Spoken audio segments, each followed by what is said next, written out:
Radiant and Resilient is about mindset and faith to break paradigms and overcome challenges in our life. Because when the mind, body, and spirit are aligned, we literally radiate from the inside out. I'm Kay Vasquez. Let's dive in. One of the clients I'm working with came to me because she came off of birth control a year ago and has not had a period since. And in that time frame, she has tried so many different things, changing her diet, exercising, because not only has she not got her period, but she also gained weight. So her focus has been trying to lose the weight, but she doesn't know what else she needs to do in order to get her period back. She went to the gynecologist, they did blood work, checked her hormones, and her estrogen, progesterone levels were low, also did an ultrasound, which they said that based on what they were seeing on the ultrasound, it looks like she ovulates, but they couldn't explain why she still hasn't gotten her period yet. They even recommend she go on hormones so she can get her period back. Instead of going the Western medicine route, obviously she reached out to me for a more natural, holistic approach to get her period back. So the first thing that we did is focus on healing the gut, because that's what I do with every client, because our gut health is the foundation of hormone health. And an analogy I like to explain to my clients is that think of hormone metabolism as a river, and there are two dams in the river. One dam is the liver, the other dam is the gut. And if the liver isn't being supported and the gut's not being supported, it's going to create that dam, right? The river's not going to flow. So the hormones aren't going to be able to be broken down, metabolized properly, and then eliminated, which can create a lot of hormonal issues. And so the first thing that I do is not work on the liver, because if we work on the liver, open that dam, it's going to create a backlog, right? Because the gut isn't supported first.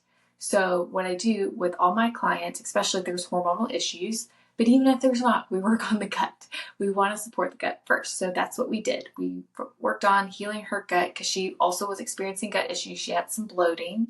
So we cut out gluten and dairy, and then I had her do the Viome test, which is the first test I do with all my clients. One, because it's most cost effective, and two, it's like two tests in one. It looks at the gut and what's going on, so I can put them on a gut protocol. And it also tells them what foods they should avoid and what foods they should focus on eating based on the microbiome. So I love this test instead of doing an expensive gut test and an expensive food sensitivity test, which the food sensitivity test isn't the first line sensitivity. The first line sensitivity is based off of the microbiome. It makes sense when we eat food. What is the food interacting with first? It's the microbiome, and that's what Viome checks, is the bacteria in the gut, how it's interacting with our food. So to me, that makes more sense to do than a food sensitivity test, which looks at the immune system and reacting to certain proteins, which is after it's been broken down, after it's been absorbed into the body, and then the immune system is interacting with the proteins, right? So we want to get to the source first. How is the microbiome interacting with the food that we eat? Eliminate those foods, focus on other foods that's going to help promote a robust, healthy microbiome. And then there's the gut protocol based on the different pathways which are being impacted, like digestion, or if there's overgrowth of bad bacteria, and support healing the gut lining. So we focused on healing her gut. In the meantime, she also shared that she has been counting her calories and macros. In fact, she's been on a 1,300 calorie diet that is high in protein, and she still hasn't lost the weight. So initially I had her increase her fats because I know that our hormones need healthy fats. In fact, all our sex hormones come from cholesterol. If we're not getting enough healthy fats in our diet, we're not able to produce our hormones. So I had her increase her fats, which she became more full, more satiated, but still hadn't lost the weight. And then I noticed that she was still counting her macros and calories. So I asked her, what is the fear around being overweight? Because I knew that there's something deeper that we had to address. We had to get to the root, because that's what we do in functional medicine, right? We get to the root cause physically, But I realized what we're also leaving out is the mental and emotional root. So we're addressing the physical root, her gut health first. The next, we're going to address her adrenals. But in the meantime, I realized there was a mental and emotional root that we needed to address because she kept focusing on the weight, losing weight. She was restricting her calories and counting her macros. She eventually revealed to me that the fear of being overweight was that she thought that a man wouldn't be attracted to her if she was overweight.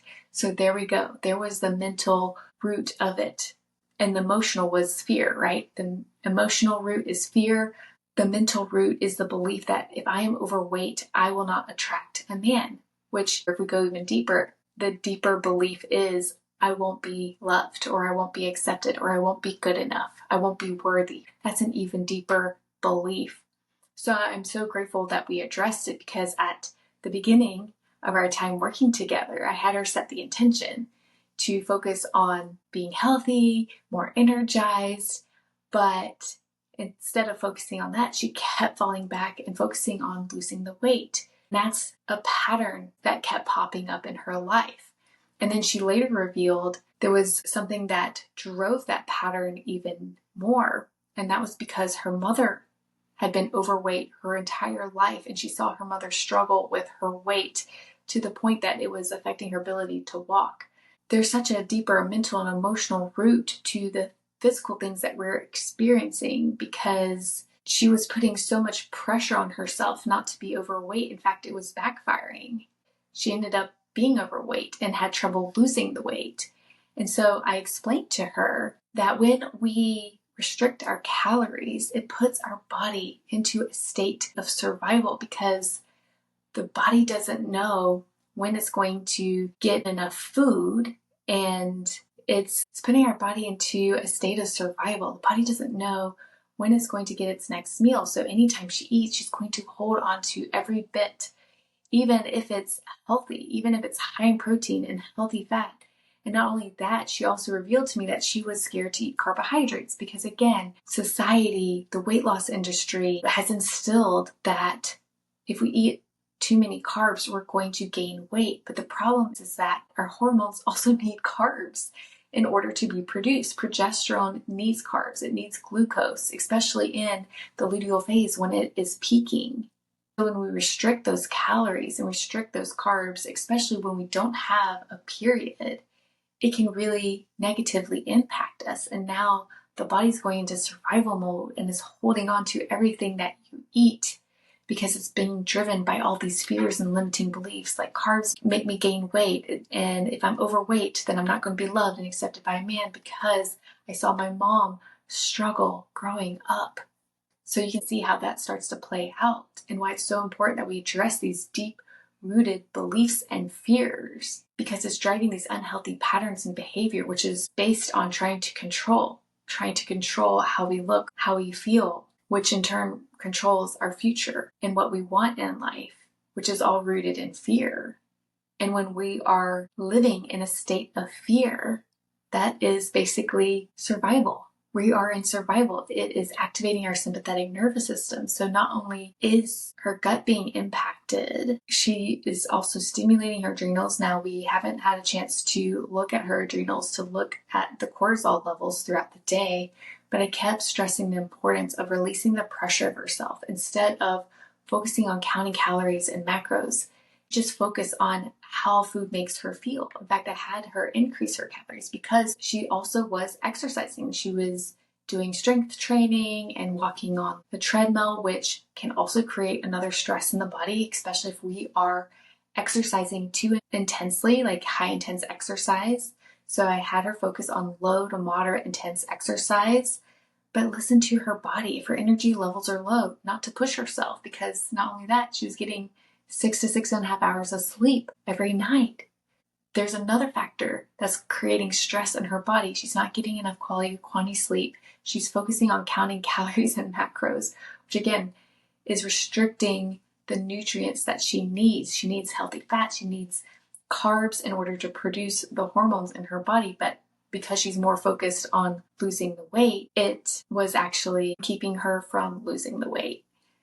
So I share this with you because the more I get to know a client, I don't just focus on the physical things that's happening in their body, but I also dive into the mental and the emotional root.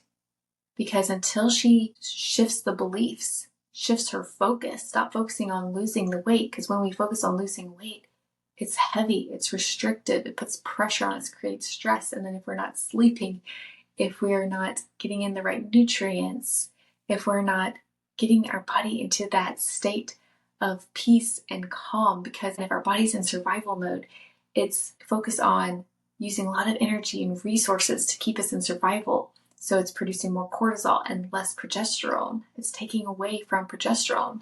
She ended up having her labs rechecked, and her estrogen levels were actually higher, whether that was the work we did together, doing seed cycling and taking supplements to support her estrogen levels. And not only that, I also had her check her basal body temperature, which showed a spike in her temperature every single month, but the temperature did not stay elevated. So if her body is producing estrogen and she's ovulating, what we were seeing is that her body wasn't able to produce enough progesterone levels and sustain and maintain progesterone in order for her to finally get her period. And that's because I suspected it was all nervous system and adrenal induced because of her focus on fear of being overweight, because she wouldn't be accepted and loved, or not enough, or not worthy to attract a man in her life, which is something that her heart really truly desired. And because of that, it's keeping her body in that state of survival. She's creating more stress, more pressure by focusing on restricting calories instead of giving her body the nutrients it needs in order to support her hormones, to support the production of progesterone. So I share this with you because this is a pattern that I've seen not in just this one client, but other clients who've come to me who are counting calories and macros. If you are currently counting calories and macros, from my perspective, is that is rooted in fear. Why are we counting calories and macros? Because we're afraid of something, right? Most of the time we're afraid of being overweight. Why? Because we don't think we will be enough, look good enough, look pretty enough, look lean enough, not feel worthy to attract a specific relationship in our life, or not worthy or good enough for our partner. Like, there's such a deeper root, right? And also notice that counting calories and macros is an unhealthy pattern of control because it's rooted in fear from those limiting beliefs. If you are currently counting calories and macros, I want you to tune into your body, close your eyes, think about yourself counting the calories and macros. How does that feel in your body? Does it make you feel strong, or does it make you feel weak? Do you feel energized, or do you feel tired? Does it feel light, or does it feel heavy? If it feels heavy, makes you feel weak, makes you feel tired at the thought of counting calories and macros, that's a sign that is creating stress. It's putting unnecessary pressure on yourself. And instead of focusing on that, my suggestion is to start tuning in to how food makes you feel. Focus on food that makes you feel good and not the calorie content.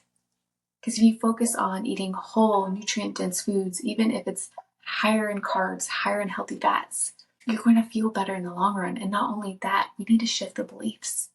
So instead of focusing on counting calories and macros to lose the weight, it's like, I choose to eat whole, nourishing foods to nourish my body, to fuel my body, to give my body energy, whatever that is. But not only that, we need to address the deeper root of not feeling good enough, not feeling loved, not feeling worthy. Because if we don't shift and change those beliefs, you're going to continue in the same pattern over and over again. Unhealthy patterns that's creating stress and pressure and not getting the results that you want in your life because you're not accepting yourself and who you are and how you look and how you feel. Because I told her the right person in her life is going to be someone who loves her for who she is, not how she looks or what she does. No, he's going to love her for who she is, for her heart. If this episode resonates with you, if you notice you're in some unhealthy patterns, counting calories or macros, or you've even thought about taking medications for weight loss, which I've done an episode about Ozempic and the weight of hustle culture. So if you haven't listened to that, I highly recommend go back and listen to that. I'll put the link in the show notes down below. But again, if this episode resonated with you, you're noticing that you're just stuck in some unhealthy patterns, you're having trouble losing the weight, or even having trouble with your hormones, I definitely recommend reach out, book a connection call with me. I'd love to chat and just explore how we could work together to help you not only identify the physical root causes that's going on in your body, but also the mental and emotional as well, because you deserve so much more. And as we dive into the physical and mental and emotional root, you will start to embody radiance and become resilient, because that's who God created you.